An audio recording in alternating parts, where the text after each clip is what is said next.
Hello students, welcome to EPG Pathshala. I am Dr. M.N. Gupta from IIT Delhi, and today we are going to talk on module Autoimmune Diseases from paper Immunology. We have seen how overreaction by immune system results in many hypersensitivity reactions. In all cases, this overreaction we saw results in damage to host tissues. Somewhat similar consequences result when immune system starts attacking self-antigens. Some aspects of it are already covered when we discuss tolerance. So it will help to recollect the discussion. Also we saw in type 5 hypersensitivity reactions which are caused by chronic stimulation that this type of hypersensitivity overlaps autoimmune phenomenon. So the objectives of this module are to look at the spectrum of autoimmune diseases and their prevalence, to understand factors which are responsible for autoimmune diseases, to understand various mechanisms of autoimmunity, and to briefly look at pathogenesis and therapy of autoimmune diseases. So the concepts involved are autoimmunity, what are autoimmune diseases, how these could be organ specific or non-organ specific, and how the various parameters decide or define the contours of autoimmunity and autoimmunity diseases, namely age, gender, genetic factors, infections happening, and the nature of the autoantigens. Autoimmunity is mediated by acquired immunity mechanisms which starts operating against self-antigens. In some cases, the disease is due to primarily an autoantibody or T cells or by both. Whatever are the primary causes, T cells play an important role, which is not surprising as these cells are involved in regulation of immunity. Again, the irony is that no new molecules or cells are involved. It is just the breakdown of the balance among various factors which are involved anyway in the usual immune processes. The autoimmune diseases in organ-specific disease involve attack on specific self-antigens. Different organs, multiple tissue sites in many cases share these self-antigens that is apparently responsible for systemic autoimmunity. Systemic lupus erythematosus is an example where widely distributed antigen is involved. Anti-DNA antibody is produced in this disease. A given individual can develop autoimmune disease of more than one type. Thyroid autoimmunity can be associated with gastric autoimmunity. Celiac disease can be associated with Sjogren syndrome, type 1 diabetes, and thyroiditis. We had referred to Hashimoto's thyroiditis while discussing Graves' disease as an example of type 5 hypersensitivity. Hashimoto's disease is in fact one of the early examples where an organ-specific autoimmunity was identified.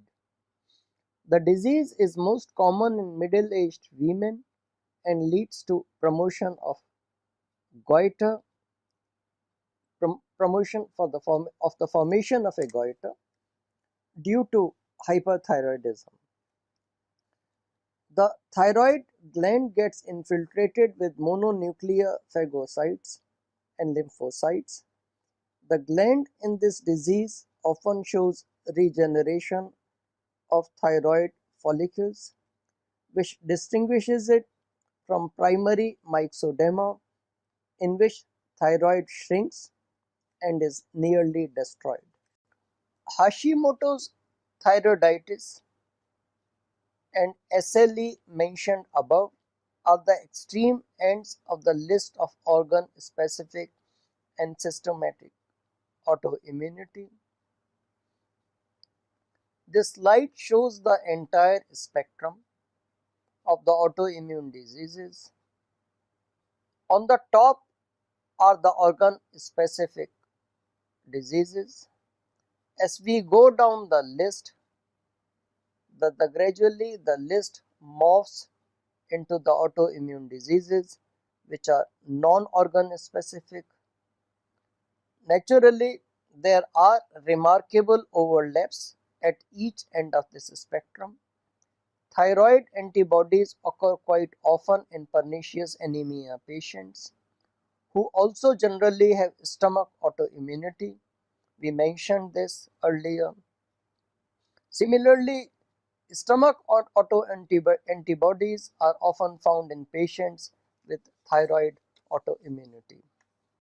Among systemic autoimmunity, clinical picture of SLE is often associated with features of rheumatoid arthritis. However, overlap of diseases at either end is very rare.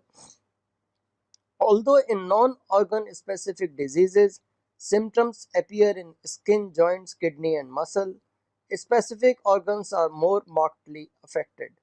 It may seem that the classification into organ specific and systemic may not be strictly valid. Its validity originates in the fact that within an individual or family, either organ specific or systemic autoimmunity diseases cluster together. Look at from another point of view. The organ specific antibodies, say in thyroid and stomach, may occur together in an individual, but then that individual is highly unlikely to have non-organ specific antibodies. It is estimated that nearly 3.5% of the population have autoimmune diseases. The most common are Graves' disease, type 1 diabetes, pernicious anemia, rheumatoid arthritis, thyroiditis, CD, vitiligo, MS and SLE. Among themselves, these together account for 94% of all cases.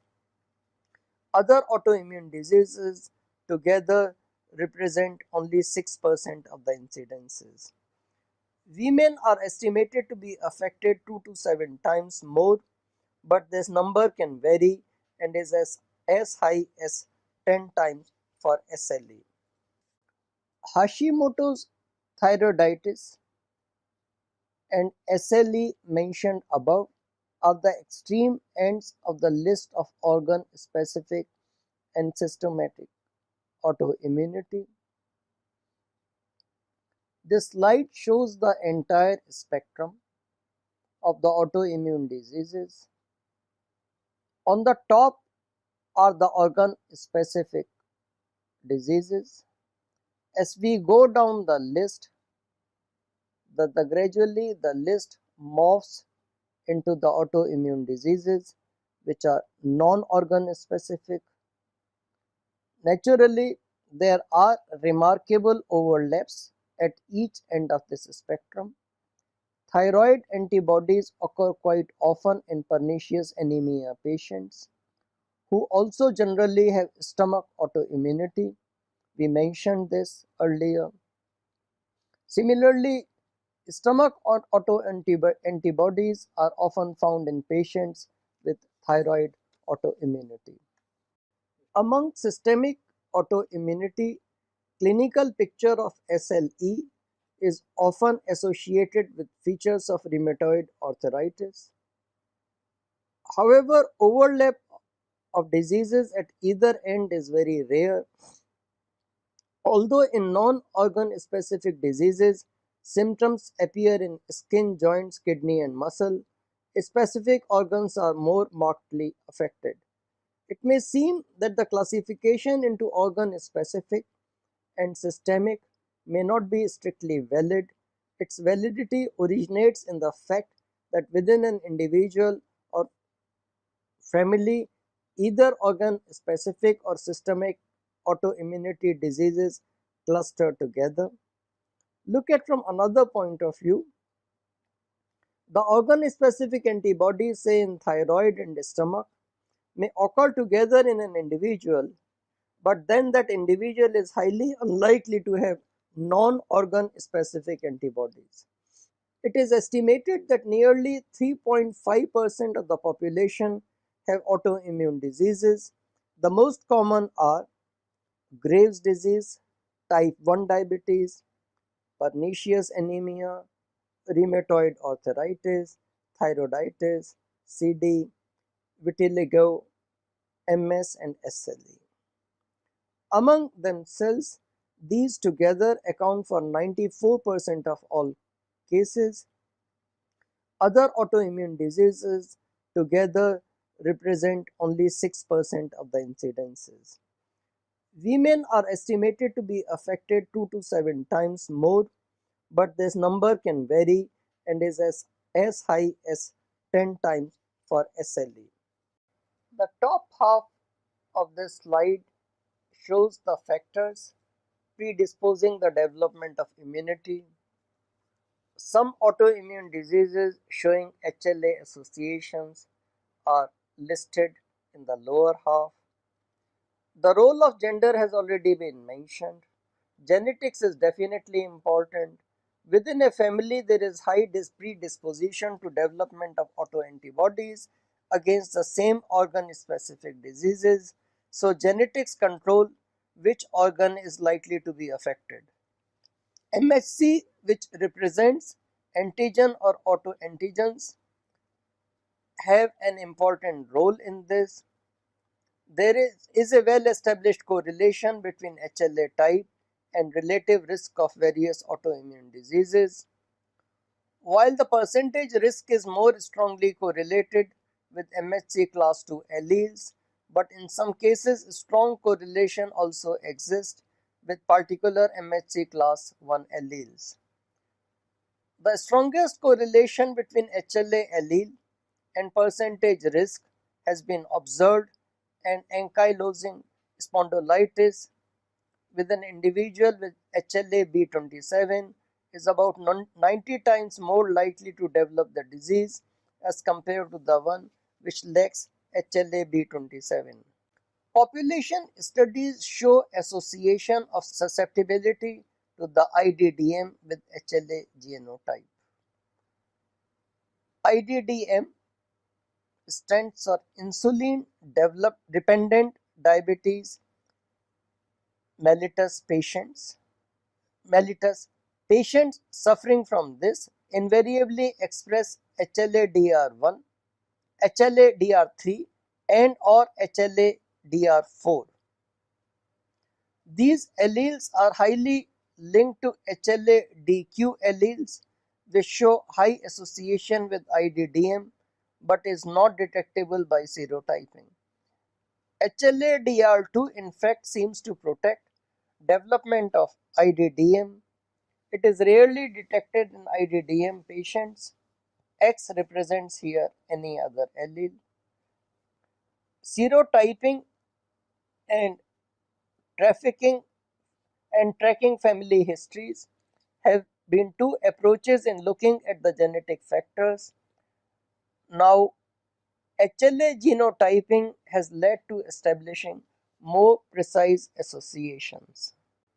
This slide shows how the amino acid changes in the sequence of an MHC class II protein correlate with susceptibility to as well as protection from diabetes.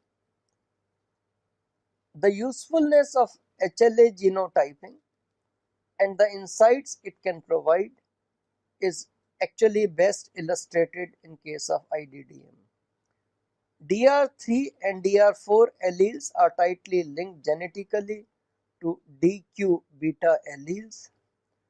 Polymorphism at a specific position in DQ beta amino acid sequence has been found to be closely associated with the incidence. In the DQ beta sequence, aspartate 57 forms a salt bridge with arginine at the end of the peptide binding cleft. The diabetic patients instead have valine, serine or alanine at this 57 position. This abolishes the salt bridge and changes the stability of DQ molecule. This is a critical feature as similar molecular picture exists in case of non-obese diabetic mice which have serine after 57 position in the homologous chain. The correlation has been confirmed with transgenic non-obese diabetic mice which have aspartate 57 and show drastic reduction in incidence of IDDM. As in all autoimmune diseases, MSC genotype alone does not completely decide risk factors for the development of the disease. We have referred to serology as one tool in the study of autoimmunity. Before going any further, it is necessary to clarify that presence of autoantibodies is not a sure clinical diagnosis of a particular disease. Many decades back, Ernst Widdicke postulated the autoantibodies being used to correlate with a disease should be ones which are present in all cases of the disease. It should be verified experimentally that the corresponding antigen, if used as an immunogen, causes the manifestation of the disease. The disease thus experimentally induced must show immunopathological lesions which are characteristic of the disease in confirmed patients. The disease should be transferable from one infected animal to a normal one by serum or lymphoid cells. These postulates were very helpful in that early era in bringing clarity to the studies on autoimmunity. To sum up the important caution, the finding of autoantibodies does not confirm, the mere finding of the autoantibodies does not confirm the corresponding disease. In any case, it should be clear from the earlier discussion that even in organ-specific diseases, one may find several autoantibodies in the serum. There are three possibilities when autoantibodies are detected. The obvious one is to suspect that autoantibodies are responsible for the observed lesions. It is also possible that a disease caused tissue damage, which in turn led to the development of the autoantibodies. For example, cardiac antibodies may develop after myocardial infarction. However, autoantigens released by simple trauma rarely leads to corresponding autoantibodies.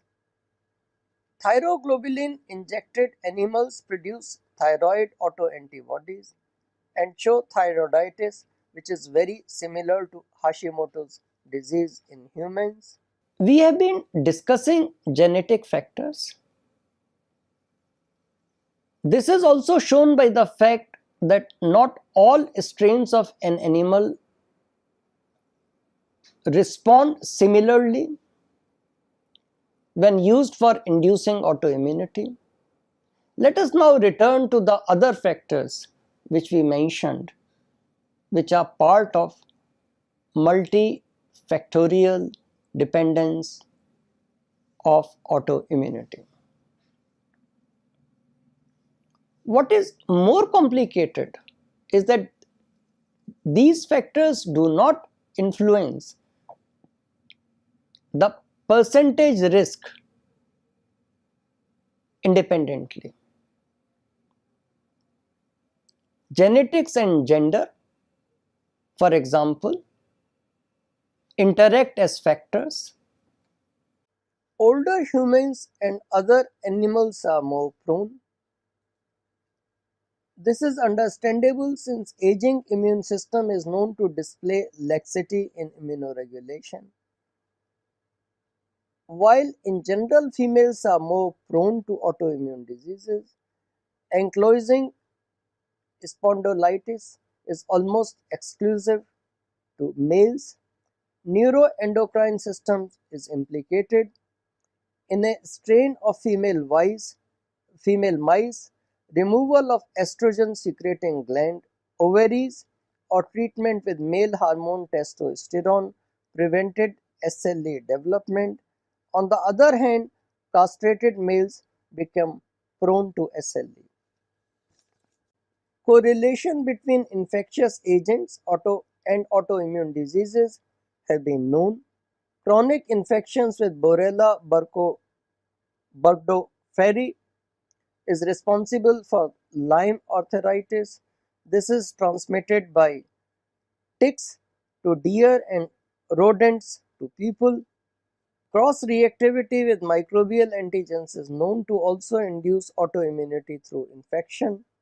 Trypanosome cruzi causes Chagas disease in humans as its antigens cross-reacts with antigens on neurons and cardiac muscles. An epitope common to heart A. streptococci is responsible for rheumatic heart disease. In fact, once infection is controlled, the disease also goes away. Viruses are also known to induce autoimmunity. Viruses infecting lymphoid tissues are especially important in this regard as immunological control mechanisms are affected. SLE is possibly associated with a virus. It is also believed that juvenile type 1 diabetes may be due to viral infection. The antigens involved may be a cell surface, cytoplasmic, nuclear, or an extranuclear one. Generally, these are highly conserved proteins like heat shock proteins. A microbial infection elicits an anti-HSP response followed by a response to the microbial components. Given the strong homology between microbial HSP and the human HSP cross-react. The autoantigens covers a wide range. Proteins, lipids, nucleic acids, and their conjugates all could act as antigens. Receptors, structural proteins, and enzymes all can act as autoantigens. In this slide, the nature of the autoantigens is mentioned along with the corresponding disease. Many enzymes have been identified as autoantigens in specific diseases. In celiac disease, autoantibodies have been detected against tissue transglutaminase, IgG antibodies to glutamic decarboxylase. In diabetes and thyroid peroxidase in thyroiditis are other well-known examples. Some more examples are shown in this list. Let us look at some more factors which are involved in the development of autoimmunity diseases. There are reports that the anti-nuclear antibody appear in the blood during treatment of ventricular arrhythmias with procainamide, and some small percentage develop SLE-like symptoms. Discontinuation of the drug at an early stage leads to disappearance of these symptoms. So in principle, drugs can initiate autoimmunity by unknown mechanisms. Thrombocytopenia, which is characterized by low platelet count, and anemia, which of course is involves the low count of the red blood cells. Both are often drug induced than it is realized. Immune deficiency is also associated with autoimmunity. This may seem like a paradox, but in some cases, immune deficiency leads to persistence of infection or inflammation.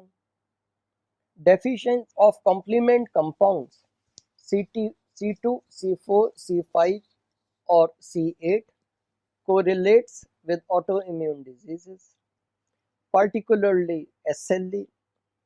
In such cases, immune complexes which are no longer efficiently cleared by the complement system accumulate.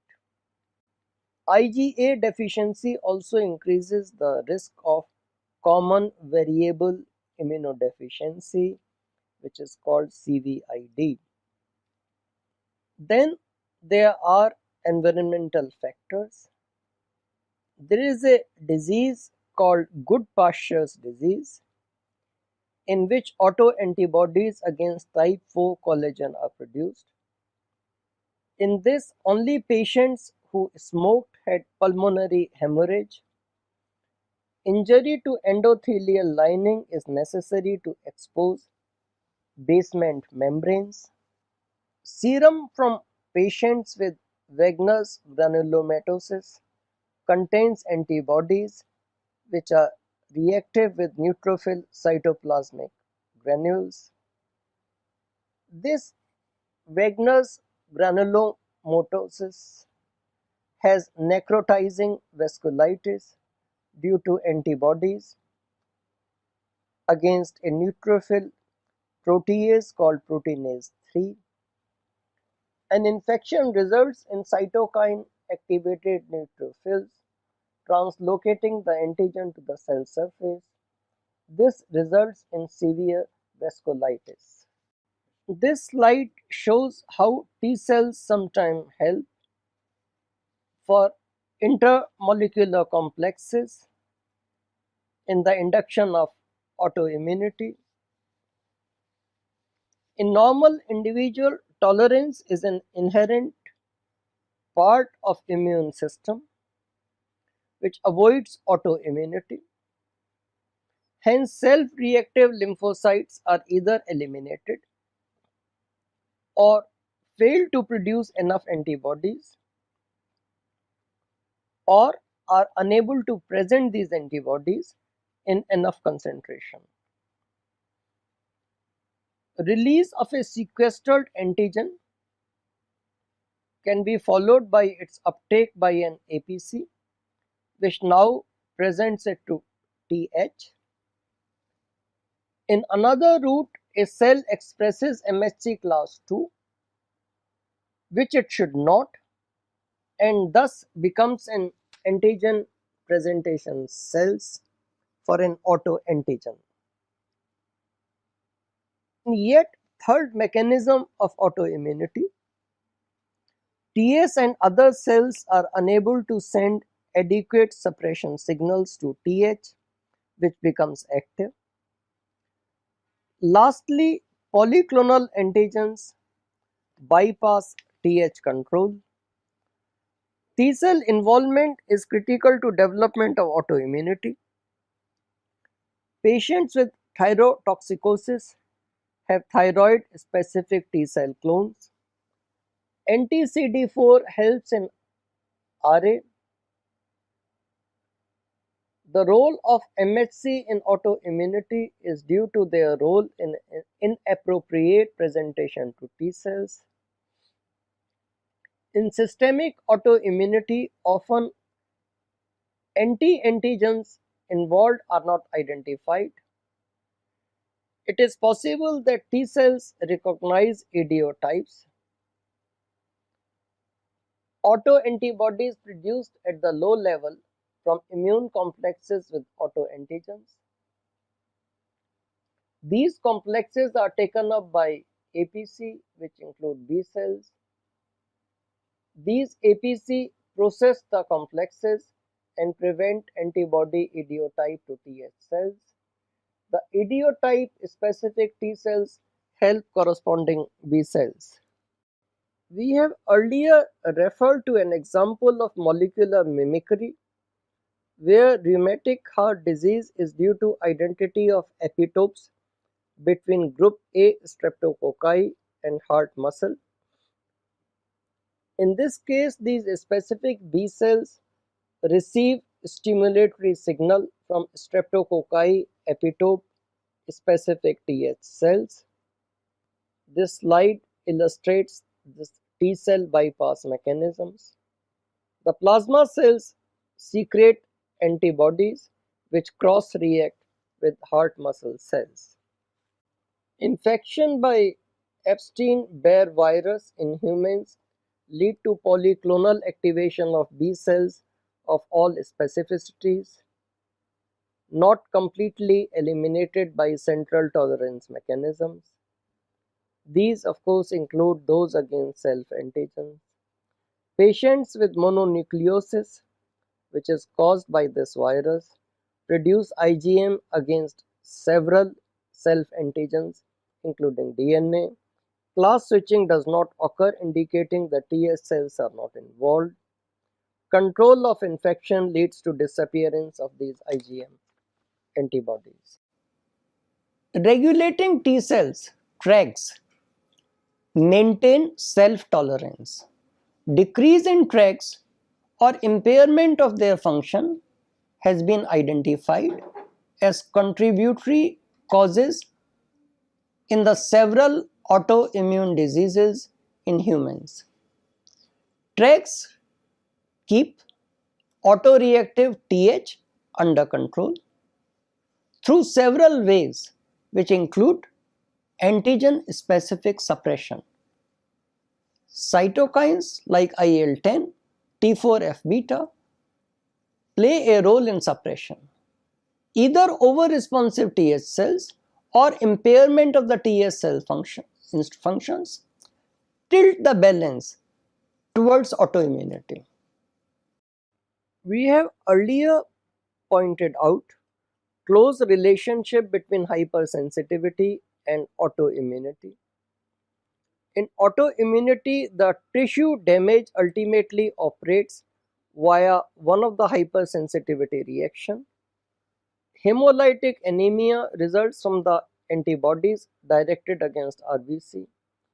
Thrombocytopenia results from antibodies directed against platelets. These are type 2 hypersensitivity mediated autoimmune reactions. SLE produces a wide variety of autoantibodies. Anti-DNA are the most significant among these. The immune complexes deposit in glomeruli. Similarly, RA has immune complexes deposited in joints. The tissue damage follows hypersensitivity type 4 mechanisms. Finally, Graves' disease and myasthenia gravis involve chronic stimulation of TSH. Tissue damage follows type 5 hypersensitivity reactions. Finally, this slide shows the possible therapy of autoimmune diseases. The treatment approaches can be a replacement therapy in which the targeted autoantigen is replaced. For example, thyroid hormone for thyroid autoimmune disease, insulin for type 2 IDDM. Suppression of autoimmune process is another approach. In this case, non-steroid anti-inflammation drugs and glucocorticoids can reduce inflammation. Increasingly, monoclonal antibodies are emerging as the most important therapy in case of many autoimmune diseases. There are some other approaches which are at the clinical trial phase. For example, antigens given via the oral route to re-establish tolerance. To summarize the lecture, we learnt about autoimmune diseases can be organ-specific or non-organ specific. Age, gender, genetic factors, infection also influence autoimmunity. Many mechanisms of autoimmunity are known. T cells play a crucial role. Tissue damage follow hypersensitivity mechanisms. We also learned something about replacement therapy and suppression of tissue damage which follow hypersensitivity mechanisms. Replacement therapy and suppression of autoimmunity can be tried to minimize damage. Tolerance, hypersensitivity reactions, and autoimmune diseases are all interlinked. Autoimmunity is a failure of tolerance mechanisms. The tissue damage is due to the mechanism which we discussed while looking at various hypersensitivity reactions. The diagnosis of autoimmunity is not always straightforward. Here, detection of an antibody does not mean that the corresponding disease will manifest itself. It is necessary to remember this so that we do not have a false alarm. There is a lot which we do not yet understand about the interplay of various factors which predisposes one towards autoimmunity. Thank you.